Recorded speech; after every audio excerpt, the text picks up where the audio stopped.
All right, kids, welcome back to Euro Flipped, episode 2. Last week we took a look at the first part of Alexander Solzhenitsyn's World Split Apart, 1978 Harvard commencement address, and we left off talking about, truth, basically, is the main point of that introduction, that Solzhenitsyn's a guy that defines a definitive truth. And as we think about this, maybe we can think that you're on one side of that coin. Either you recognize, you believe that there is one specific truth that you strive to know, that right is always right, wrong is always wrong.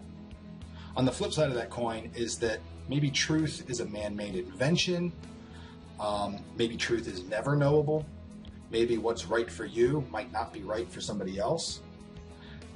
Many people have that belief as well.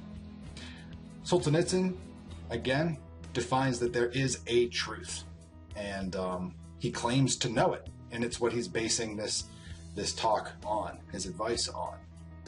He then goes on to talk about how our world is split, and that everyone can see. He says, at a hasty glance, today's split in the world is easily seen, right? It's the U.S. versus the USSR during the Cold War here. It's freedom versus communism, right? It's the good guys versus the bad guys. However, he goes on in this next section of the speech to discuss how the split in our world, there's a lot more to it than maybe what we see at first glance. So let's get into the second part of the speech. Contemporary worlds. There is this concept of the third world. Thus, we already have 3 worlds. Undoubtedly, however, the number is even greater. We're just too far away to see. Any ancient, deeply rooted, autonomous culture, especially if it is spread on a wide part of the Earth's surface, constitutes an autonomous world, full of riddles and surprises to Western thinking. As a minimum, we must include in this category China, India, the Muslim world, and Africa, if indeed we accept the approximation of viewing the latter two as compact units.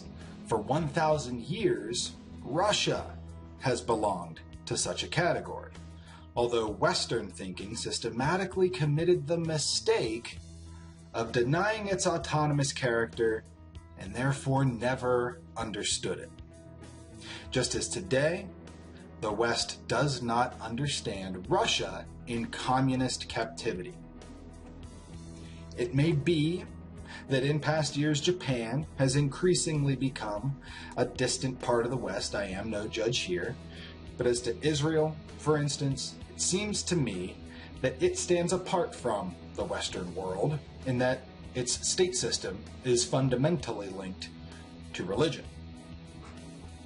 So there are a couple of things I want to point out before we move on to the next paragraph, and that is that Solzhenitsyn is breaking down the West's view of the world. He's saying that it's too simplistic, that we only see a split in the world between us and the USSR, or freedom versus communism, as we mentioned before. But he says, if we think about it, we already see at least a threefold split, right? Because there are third world countries, which means there must be second world countries, and of course first world countries. And if we look even further, he then defines for us what a world is, right? An ancient, deeply rooted, autonomous culture.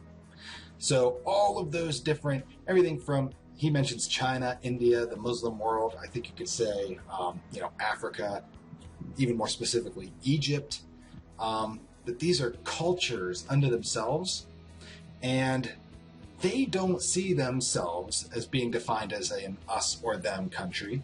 They don't see themselves being defined as communist or free. They see themselves as, their own, they have their own history, their own story to tell.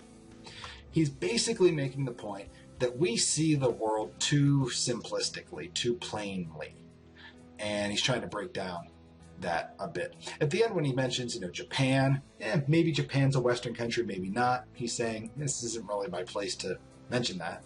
He does kind of weigh in on Israel, and he says, you know, Israel kind of looks like a Western country, but I would say that because they're a Jewish state, that they're, you know, they're not Western for that reason. It's kind of inconsequential comments to the gist of the speech.